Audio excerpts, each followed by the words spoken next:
A reading from the book of Exodus. Then the Lord said to Moses, "Go to Pharaoh and say to him, 'This is what the Lord says, let my people go, so that they may worship me. If you refuse to let them go, I will send a plague of frogs on your whole country. The Nile will teem with frogs. They will come up into your palace and your bedroom and onto your bed, into the houses of your officials and on your people, and into your ovens and kneading troughs. The frogs will come up on you and your people and all your officials.'" Then the Lord said to Moses, "Tell Aaron, stretch out your hand with your staff over the streams and canals and ponds, and make frogs come up on the land of Egypt." So Aaron stretched out his hand over the waters of Egypt, and the frogs came up and covered the land. But the magicians did the same things by their secret arts. They also made frogs come up on the land of Egypt. Pharaoh summoned Moses and Aaron and said, "Pray to the Lord to take the frogs away from me and my people, and I will let your people go to offer sacrifices to the Lord." Moses said to Pharaoh, "I leave to you the honor of setting the time for me to pray for you and your officials and your people, that you and your houses may be rid of the frogs, except for those that remain in the Nile." "Tomorrow," Pharaoh said. Moses replied, "It will be as you say, so that you may know there is no one like the Lord our God. The frogs will leave you and your houses, your officials and your people. They will remain only in the Nile." After Moses and Aaron left Pharaoh, Moses cried out to the Lord about the frogs he had brought on Pharaoh. And the Lord did what Moses asked. The frogs died in the houses, in the courtyards and in the fields. They were piled into heaps, and the land reeked of them. But when Pharaoh saw that there was relief, he hardened his heart and would not listen to Moses and Aaron, just as the Lord had said.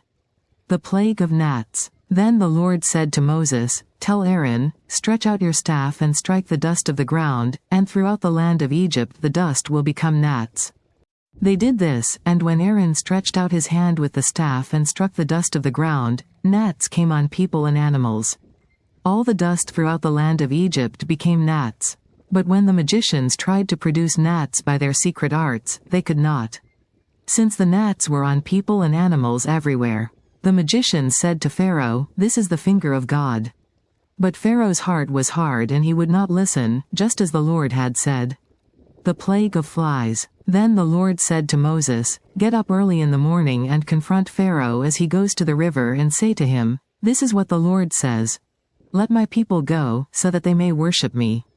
If you do not let my people go, I will send swarms of flies on you and your officials, on your people and into your houses. The houses of the Egyptians will be full of flies, even the ground will be covered with them. But on that day I will deal differently with the land of Goshen, where my people live. No swarms of flies will be there, so that you will know that I, the Lord, am in this land. I will make a distinction between my people and your people. This sign will occur tomorrow." And the Lord did this. Dense swarms of flies poured into Pharaoh's palace and into the houses of his officials. Throughout Egypt the land was ruined by the flies. Then Pharaoh summoned Moses and Aaron and said, "Go, sacrifice to your God here in the land." But Moses said, "That would not be right. The sacrifices we offer the Lord our God would be detestable to the Egyptians. And if we offer sacrifices that are detestable in their eyes, will they not stone us? We must take a 3-day journey into the wilderness to offer sacrifices to the Lord our God, as he commands us." Pharaoh said, "I will let you go to offer sacrifices to the Lord your God in the wilderness, but you must not go very far. Now pray for me." Moses answered, "As soon as I leave you, I will pray to the Lord, and tomorrow the flies will leave Pharaoh and his officials and his people. Only let Pharaoh be sure that he does not act deceitfully again by not letting the people go to offer sacrifices to the Lord."